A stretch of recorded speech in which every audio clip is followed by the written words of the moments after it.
Jože Šval, kmetovalec iz okolice Šentjerneja, svojo družino obdeluje 80 hektarov površin. Od tega je letošnja suša prizadela 30 hektarjev koruze in pa kompleten izpad otave na travinju, tretice in pa krmnih dosevkov po žitih, se pravi detelje, trave, ki smo jih sejali in ki bi v jesenskem času dala pomembno voluminozno krmo za govedo. Regijska komisija je pri njem ocenila med 30 in 80% škodo na koruzi.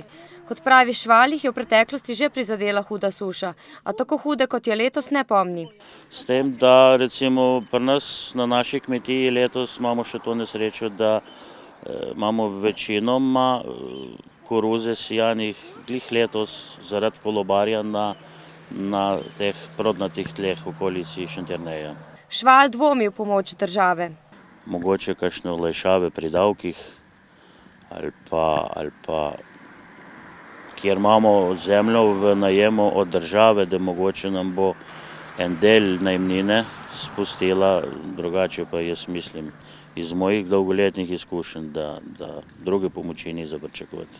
O tem je težko trenutno govoriti, ker je vse odvisno od tega, kaj bo država sploh lahko namenila za poravnavo te škode oziroma kakšno obliko, ali bodo to finančna sredstva, ali bodo to razni ukrepi, o katerih se trenutno veliko več govori kot o denarnih sredstvih.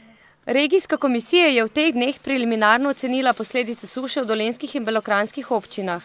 Najhujšo so zabeležili na Šentjernejskem polju in v Metliški občini. Če je recimo v večjem delu dolenjske škoda na koruzi 30 do 40 odstotna, je v teh dveh občinah tudi čez 80 odstotna.